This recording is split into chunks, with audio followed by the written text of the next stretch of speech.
Hello, everybody. Welcome to Calls.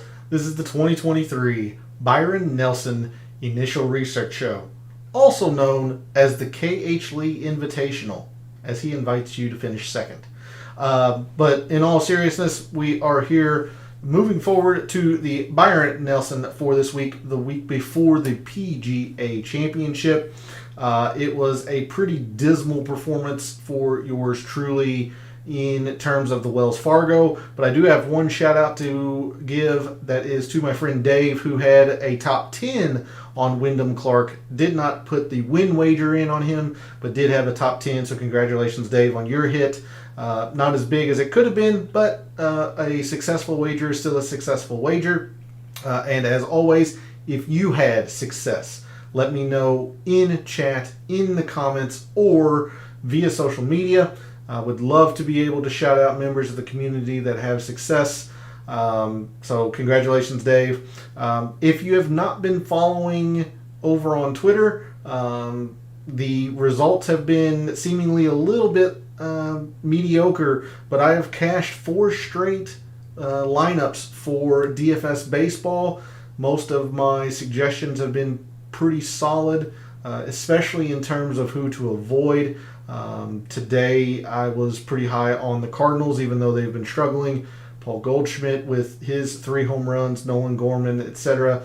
So 4 straight days of cashing lineups in baseball. So if you want to see that information, give me a follow over at Twitter. I also had the winner at the Kentucky Derby, but considering the amount of wagers I put in, it still wasn't even a winning proposition. But I can say that I at least had the winner. Look, I'm grasping for straws because the Wells Fargo was really, really bad. It was really bad.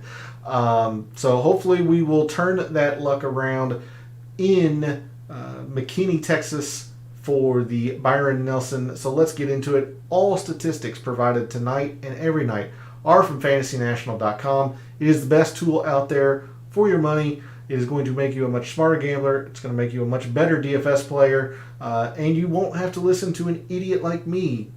You can just go and access that data and use it however you need to ensure you have successful weeks, week after week.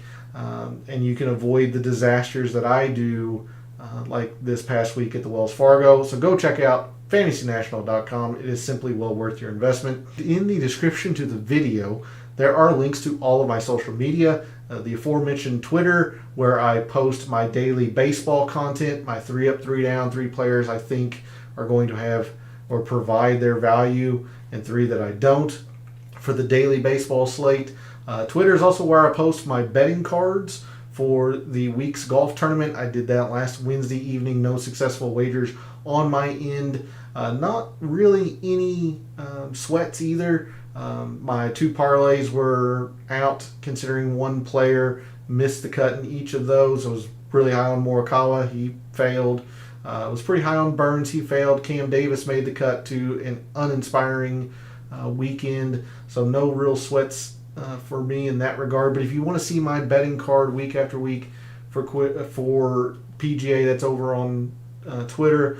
And Twitter and Instagram is where I post research every week for the week's PGA tournament. That'll be no different. That'll be out tomorrow for the Byron Nelson. So if you want to see that, give me a follow over at those 2 places. And then finally, we're live. Chat's open. Again, want to hear from you all. How was your Wells Fargo? Did you have Wyndham Clark? How much did you play Wyndham Clark?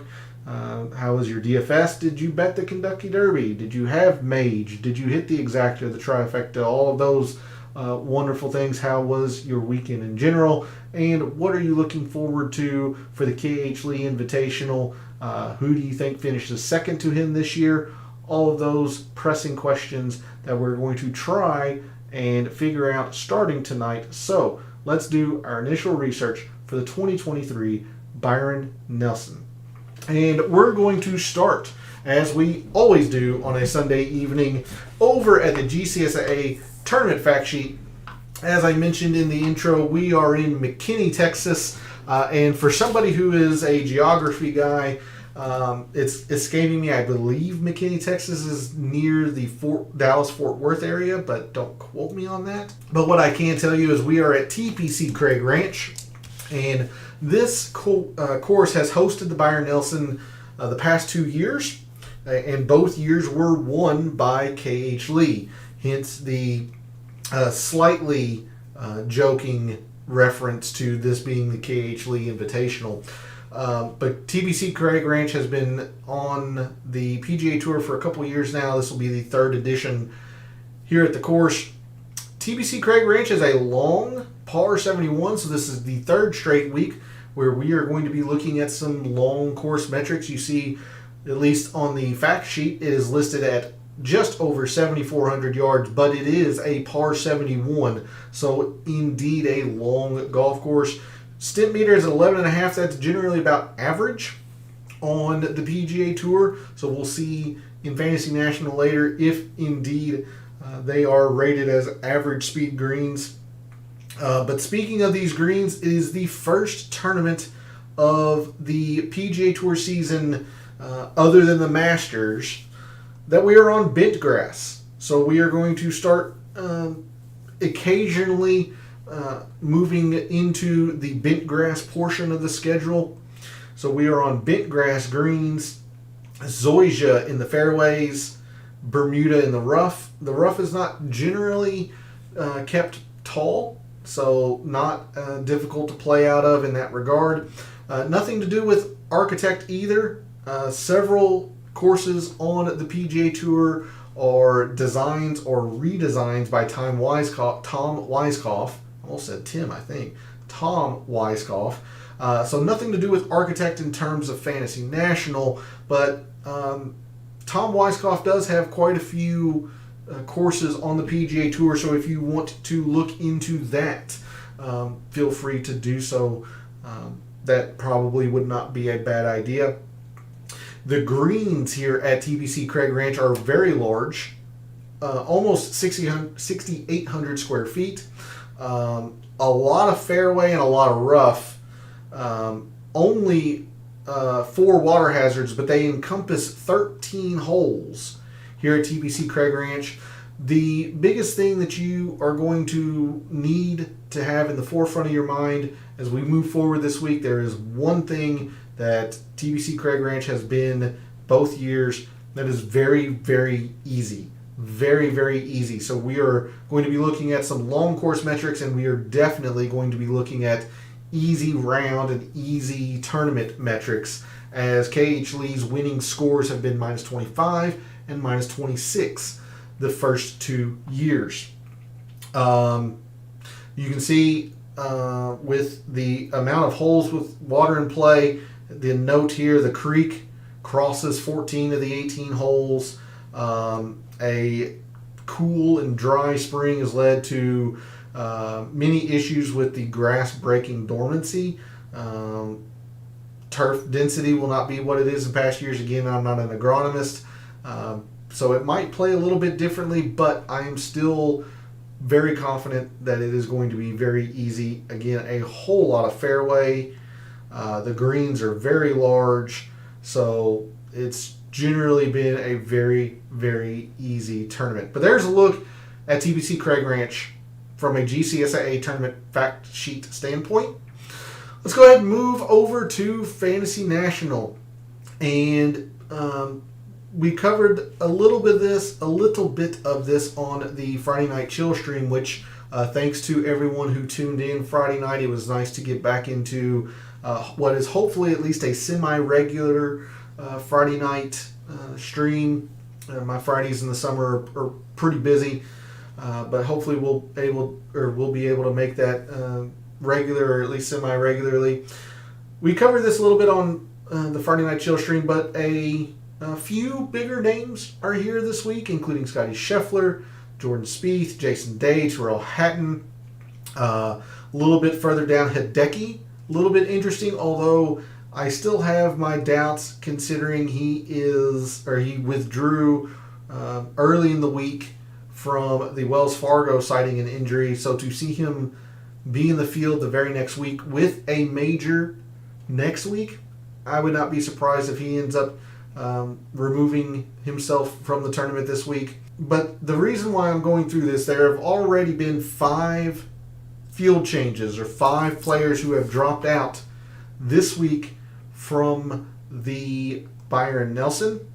So in no particular order, those 5 players are Peter Malnati, Callum Tarrant, Bo Hostler, Nikolai Højgaard, and Sam Ryder. So Højgaard, probably the biggest name of those 5, especially in terms of OWGR. But Sam Ryder has played well in 2023. He's not here this week. So all of this will be updated tomorrow in Fantasy National.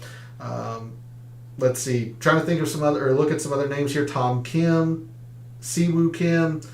So you do have a decent field. By no means is it spectacular, especially compared to a designated event like we just had, or a major like we will have next week. But it's certainly nothing on the level of an alternate field event either.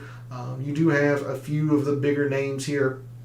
So it'll be an interesting tournament, to say the least. Let's go ahead and move to the course breakdown in Fantasy National and take a look at TPC Craig Ranch from a scorecard and graphical view. Every week, first thing I like to do is look for the 9th and 10th most difficult holes, see where par falls, where you see the 7th most difficult hole still plays to under par. The 6th is slightly over par. In fact, the toughest hole on the course is difficult. It does play close to 2/10 of a shot over par, but compare that to the easiest hole on the course, which plays to more than a half a shot under par. You have 2 holes that play to exactly a half a shot under par, third of a shot under par, damn near a half a shot under par, 4/10 of a shot under par. There are so many scoring opportunities here at TPC Craig Ranch. You can see how the scores get so extremely low, especially when you really only have one very difficult hole here that plays to almost 2/10. Even the second most difficult hole, the opening hole, plays to 9/100 of a shot over par. So very, very quickly you'll get into the par range. And then if you're making pars, you're going to be losing shots on the field this week. But the length of the course at TPC Craig Ranch, a lot of it comes in these par 3s. That's where the majority of the difficult holes come in as well. You have a par 3, 219 on the scorecard, 232, and 216. Those 3 holes are in the 6 toughest holes on the course. So 3 of the 4 par 3s, and I believe there's only 4 par 3s.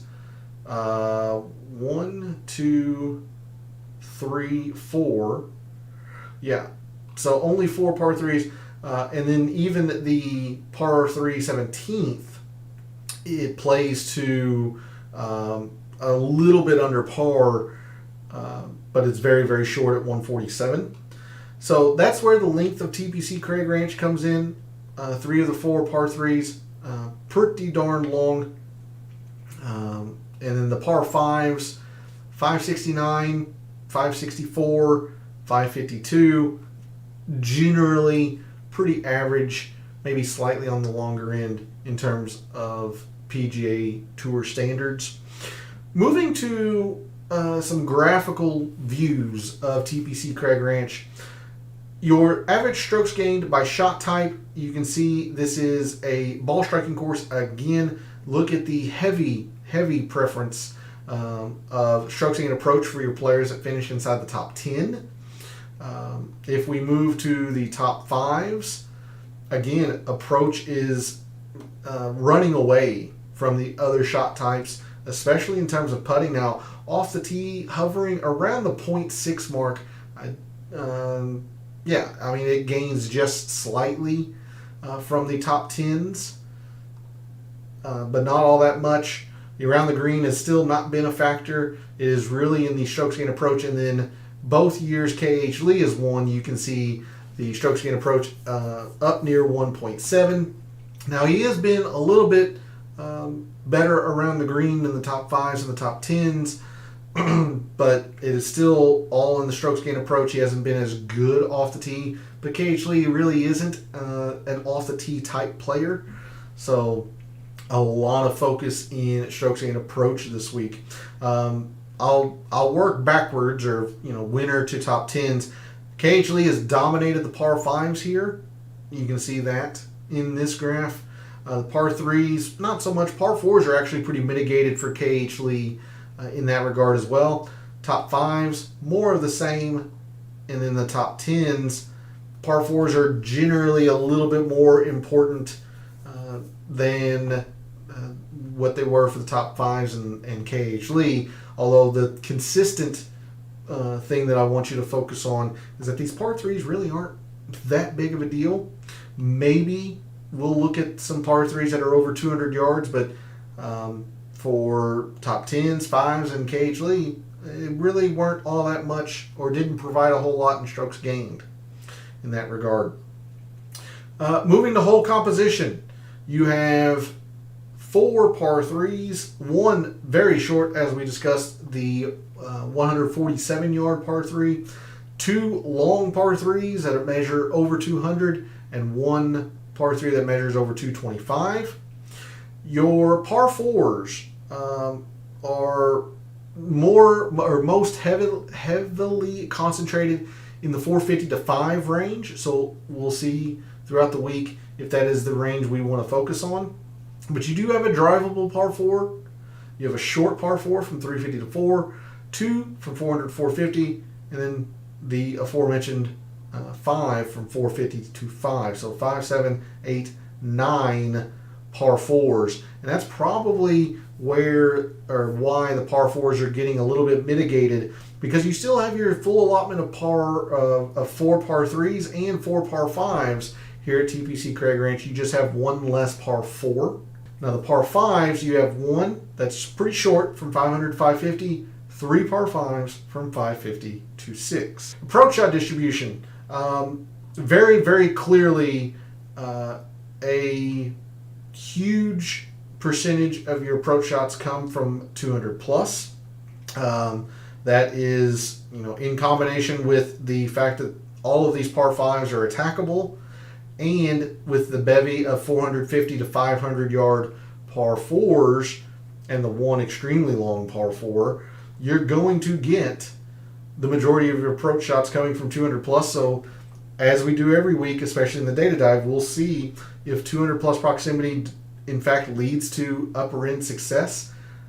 I can't say whether it does or not. I haven't looked into it, but I have my doubts, because proximity generally doesn't, except for some specific courses.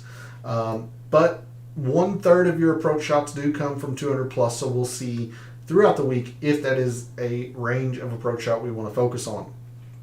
The 2 cut lines here at TPC Craig Ranch, first year was -5, second year or last year was -4. I mean, that is easy. That is very, very easy, and you can see why KH Lee has racked up the scores that he has. We'll take a look at prior leaderboards tomorrow and some of what these scores are besides just the winner. I mean, these second and third and top 5 finishes are in the 20s, and that's generally pretty good enough to win. So very, very easy course, as you can see by the cut line, and in the birdies, 25% birdie rate versus an 11% bogey rate. The doubles and the eagles are roughly the same. I think eagles actually might be a tad bit more. So that tells you, again, just the sheer ease of the course. Driving accuracy, easier here than the average tour event. Doesn't look like it's by much, but players know that the rough isn't terribly penal, so they're just trying to hit the ball far. 293 yards here versus 283 yards at the average tour event. So driving accuracy, nothing that we want to really focus on. It's pretty easy. Green and regulation percentage, again, with an easy course and massive greens. Green and regulation percentage is much higher than the average tour event, and players are much more successful scrambling here than they are at the average tour event. So all the way around, it is just an easy course to play for professionals. Now, the one thing that is a little bit different is this proximity, and that is due to the large greens and a little bit to the length. The proximity is a lot further away when you're hitting the green regulation than the average tour event. Again, these are some pretty large greens, and the par fives are pretty attackable, so that's being factored into this as well. But almost 35 feet in terms of proximity here versus 29 feet at the average tour event. Average distance of birdie putts made 0 to 5 feet. That's half of them. So maybe we'll want to focus on that, but we'll take a look at that in the data dive tomorrow as well. All right, so there's a look at TPC Craig Ranch in terms of a scorecard and a graphical view. We'll move back to the player page for this year's AT&T Byron Nelson. The first thing I'm going to look at, let's go ahead and look at long courses. This is a long course. It's a par 71 that still measures over 7,400 yards. So let me expand the timeline here and give you the top players in the field this week on long courses. So those 10 are Scotty Scheffler, Sam Stevens, Jordan Spieth, Matt Kuchar, Nate Lashley, Harry Hall, Hideki, Akshay Bhatia, Kevin Chappell, and Matthias Schwab. So there's the top 10 for long courses. And we'll be looking at a few long course metrics throughout the week, especially tomorrow. But again, as I was mentioning from the onset, the one thing that needs to be in the forefront of your mind about TPC Craig Ranch, easy, easy, easy. So this is going to be the biggest filter that we use, or the most common filter we use this week. So when a round has been easy since the beginning of 2021, your top performers have been Tom Kim, Seamus Power, Scotty Scheffler, Tom Hoge, Jordan Spieth, Taylor Montgomery, Maverick McNeely, Matt Kuchar, Aaron Wise, Jason Day, and KH Lee. It's interesting to see Aaron Wise is listed in the field. His first time being listed in the field since taking a break for what he cited as mental health reasons. So we'll see how he performs this week. But there's your top 10 when a round has been easy for the past 2+ years. Again, not going to go into too much in terms of specific data this evening, but we saw in the course breakdown just how important strokes gain approach are here at, or strokes gain approach is here at TPC Craig Ranch. So your top strokes gain approach players this calendar year have been Scotty Scheffler, Tom Hoge, Kevin Roy, Jordan Spieth, Akshay Bhatia, Terrell Hatton, Scott Piercy, Eric Cole, Ryan Gerard, and Eric Van Rooyen. It'll be interesting to see how this changes when the Wells Fargo is loaded. As you can see, it is not loaded yet. So we'll see how that changes tomorrow, but there's your top 10 in terms of strokes gain approach. Before I go off of the page, or the strokes gained player page view, let's take a quick look at the historic conditions here at TPC Craig Ranch. And again, it's only been the past couple of years. You see every single round has been easy. The greens are bent. Hitting fairways has generally been pretty easy, although last year it got a little bit more difficult, I imagine, as the wind picked up. Rough length has always been average, so they don't keep it too terribly thick, so it's more easily to be played out of.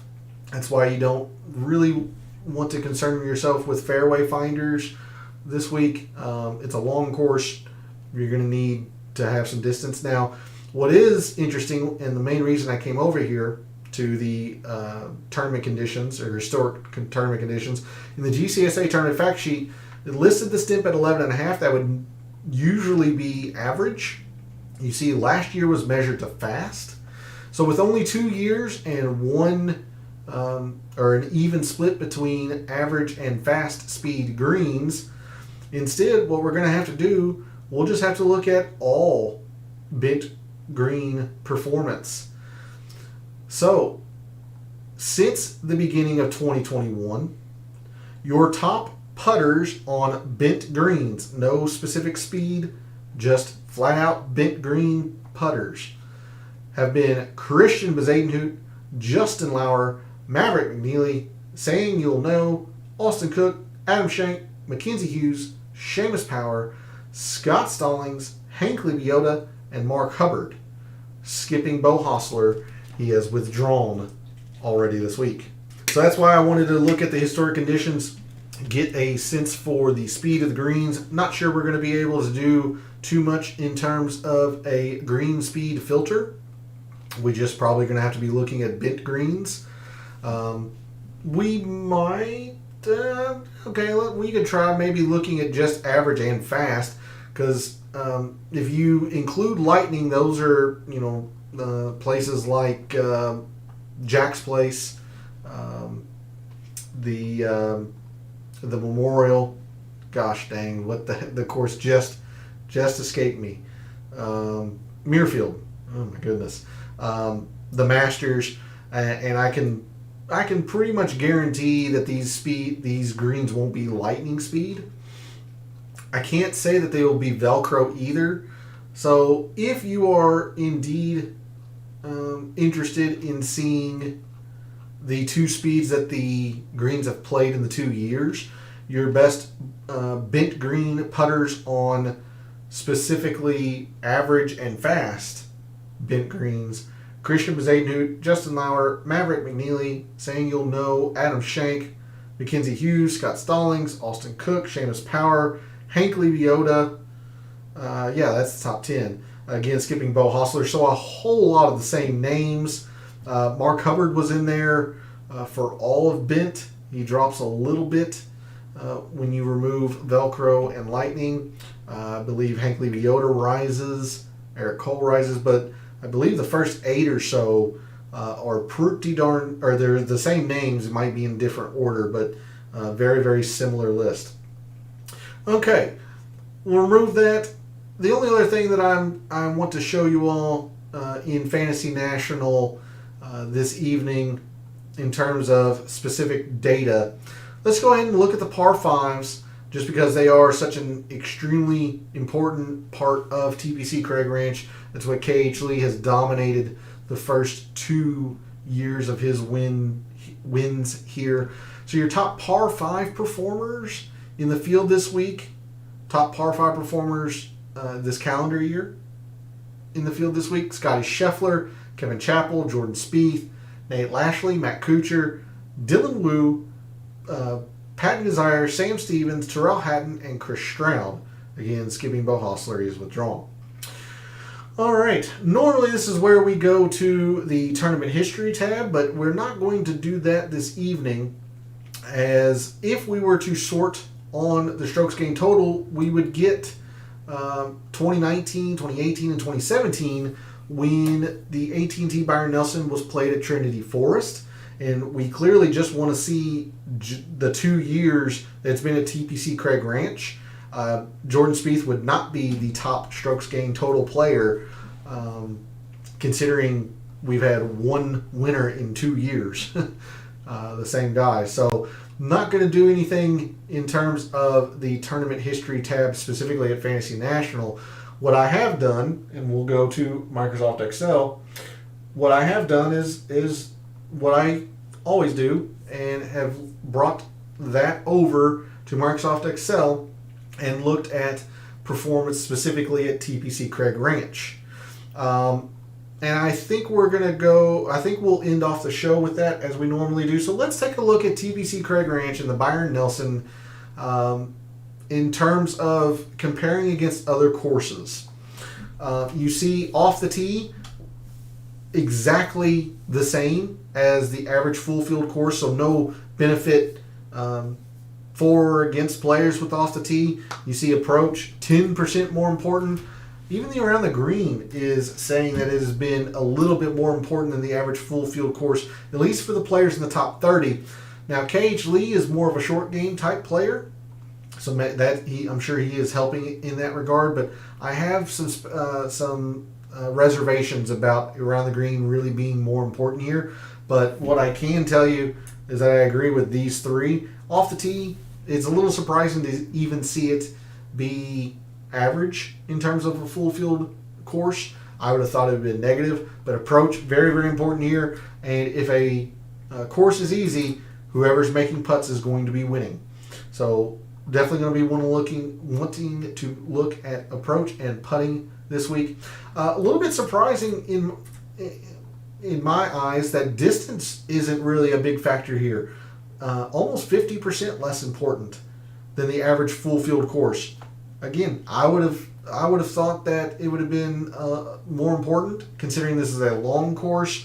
Fairway is generally pretty easy to hit, but doesn't seem to be. Good drives gained and greens in regulation slightly higher than the average full field course, but nothing astronomical that makes us want to take a really deep dive into it tonight. Instead, something that is very, very clear: birdies gained. Again, it's an easy course, so we're going to be focusing on birdies or better. Maybe we might look at eagles in terms of on their own just to look at it, but I am telling you right now I'm going to be using birdies or better gained in my mixed condition model Wednesday night and in my evaluation of players this week. So we're definitely going to be looking at birdies or better gained on easy courses or in easy rounds. You can see that there, 29% more important than the average full field course. Bogeys, just not a thing that we want to focus on. It's all about the birdies here. You've got to go low to compete at TPC Craig Ranch. We saw this a bit graphically. The par 3s, pretty mitigated, even for a par 71. 20% less important. Now, if there is a range, it is the range that has two of the four, 200 to 225. You do have the 232-yard par 3. That could conceivably come down into the 200 to 225 bucket. So if there is a range, we might be looking at the 200 to 225 par 3s. But we'll see, especially tomorrow in the data dive, if that is a range, or if that range is even something we want to focus on or spend our percentage or spend our mixed condition model looking elsewhere. Par 4s, no surprise with one less par 4 on this course. Again, TPC Craig Ranch, you have your full 4 par 3s and full 4 par 5s. You just have one less par 4, making it a par 71. Par 4s are pretty mitigated, except for the range that has the most, 450 to 500 yard par 4s. About 20% more important. Every other range here is less than the average full field course, with the exception of the drivable. And I really don't look at that because not every course has a drivable par 4. The Colonial, the Charles Schwab doesn't. For as easy as Keen Trace and the Barbasol is, it doesn't have a drivable par 4. Sedgefield doesn't. TBC Southwind doesn't.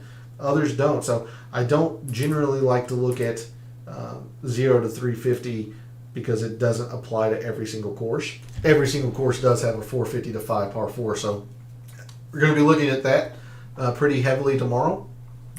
Par 5s, and we saw this graphically, look at just the sheer importance across it all. 42% more important, 50% in the 500 to 550, even though there's only one that measures to that. You have quite a few of the par 5s that measure in the 550 559, whatever the case may be. So par 5 is just a huge factor here at TBC Craig Ranch. That's why it was the one statistic that I wanted to give you all tonight and have you all look at a few players to begin your research this week, looking at par 5s. Proximity, at least data-wise, shucks, it's right off your screen. So total procs, no surprise again with large greens. I would think total procs might be something it is showing that it is pretty important, but we saw that the most prevalent approach shot came from 200 plus, and look at that, it's 114% more important. That looks like a ridiculous number. It looks like an outlier, but it's the course with the highest number. See if I can't get my big head out of the way. Like Arnold Palmer, known for its 200 plus approaches, it's only at 82%. The Farmers, well known for its 200 plus, although it's at 8.9% below now.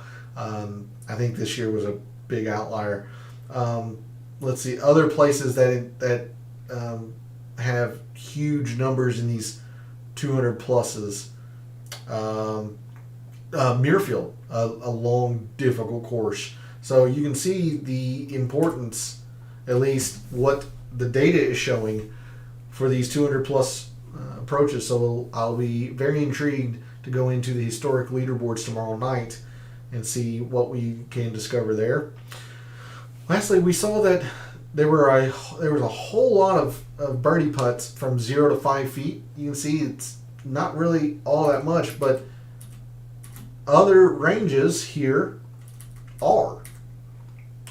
So maybe there's a range that we want to focus on that's not the 0 to 5.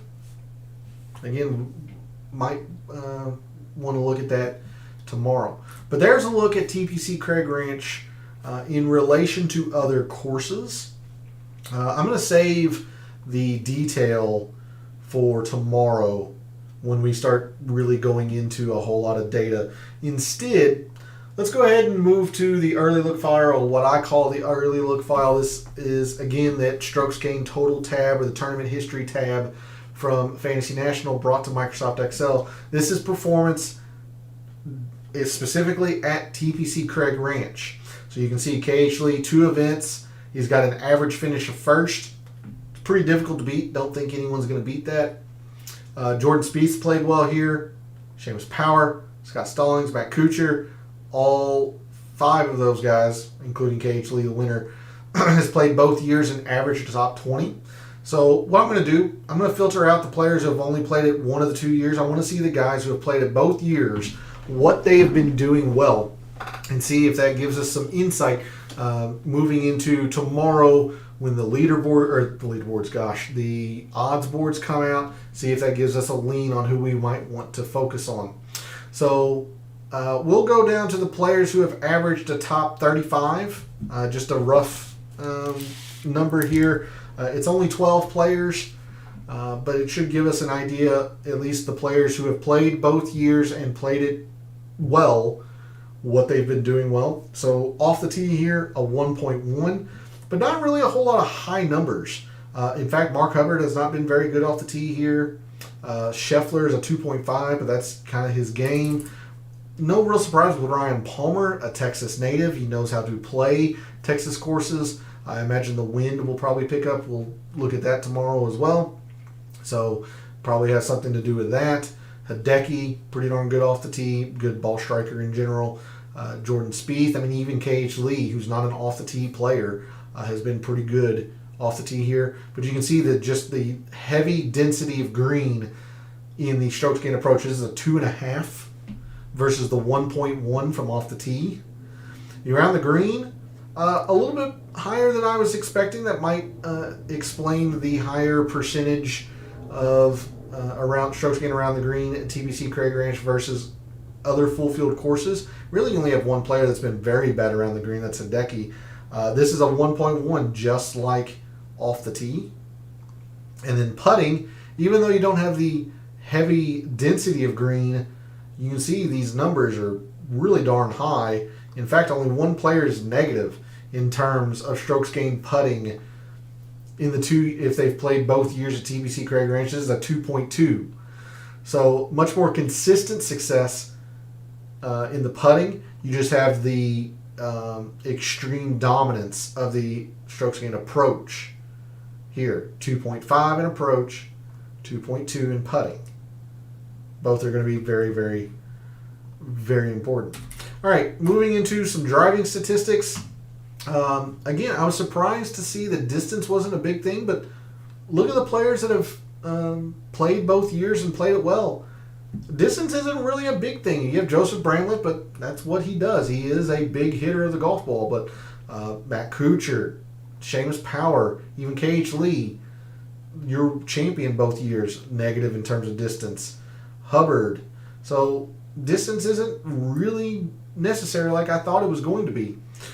Good drives gained, a decent amount here. 1.9 versus the greens in regulation are a 2.7. So I don't know. With greens being as large as they are this week, I have a very, very hard time conceptualizing and believing that greens in regulation are extremely important, especially since they're just large, so they should be easy to hit. They are easy to hit here.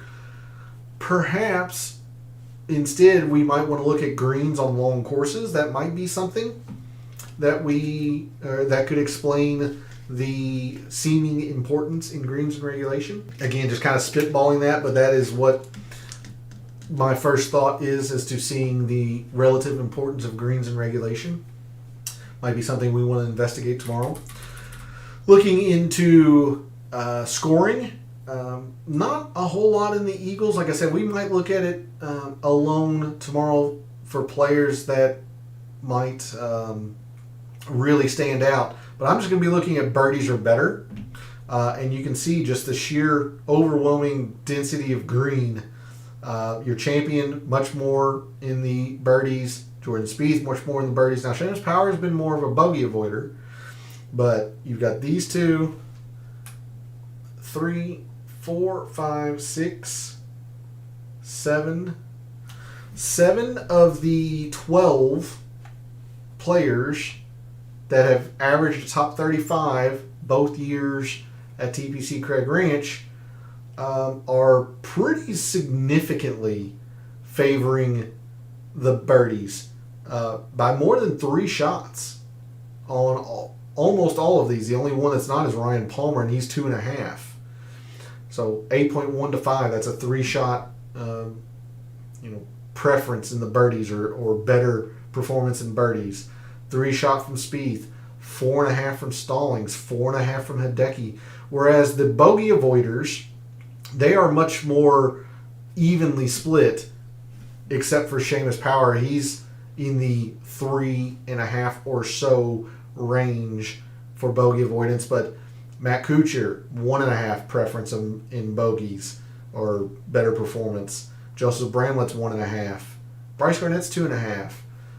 Mark Hubbard's 2. So a whole lot more in terms of birdies. This is a 3.9 versus a 2.6 in the bogeys. So again, just a whole lot of emphasis in birdies or better this week.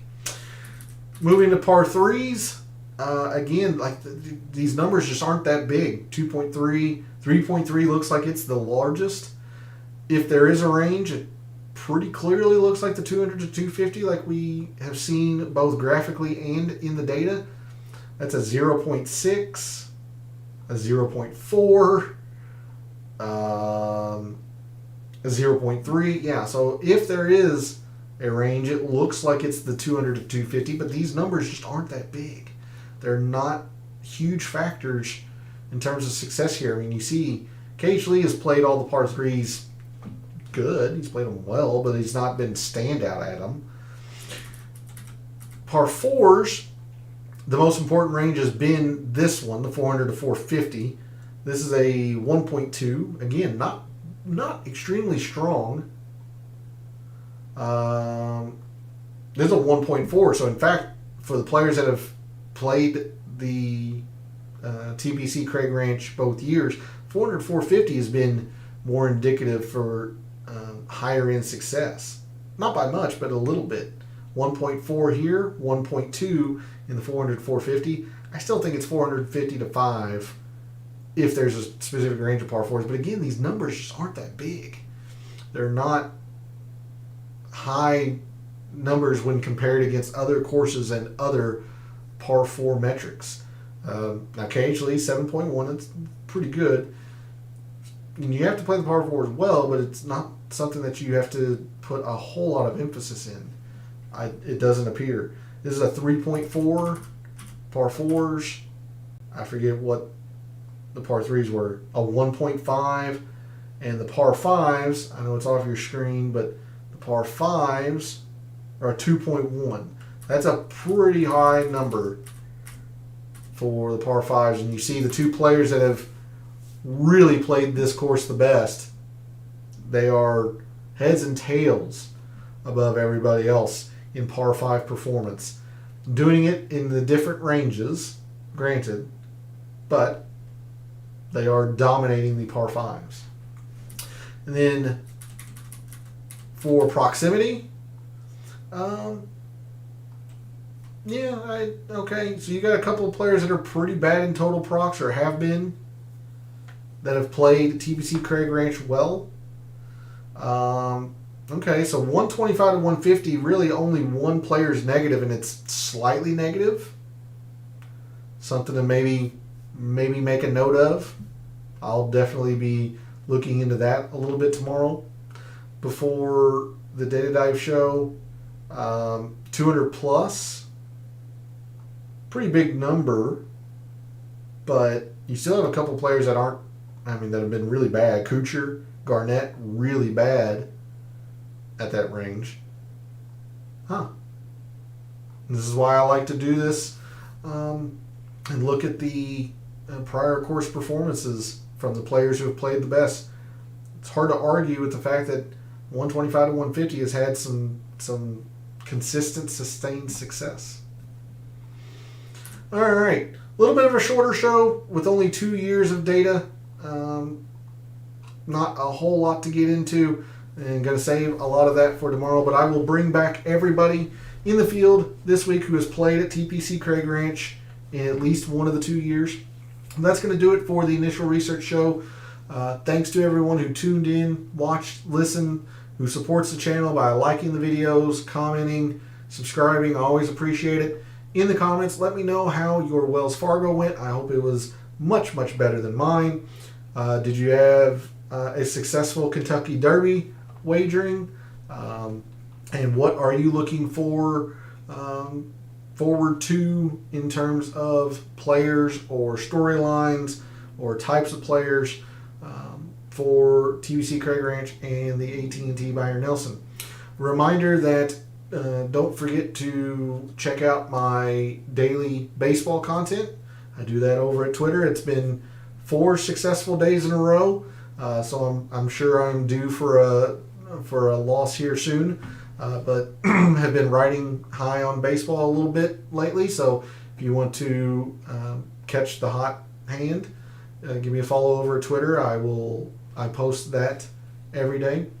And then the usual schedule for this week: tomorrow will be the Data Dive, Wednesday will be the DFS Tactics, and Friday will be the Friday Night Chill stream, where we'll do some more weekend golf and showdown.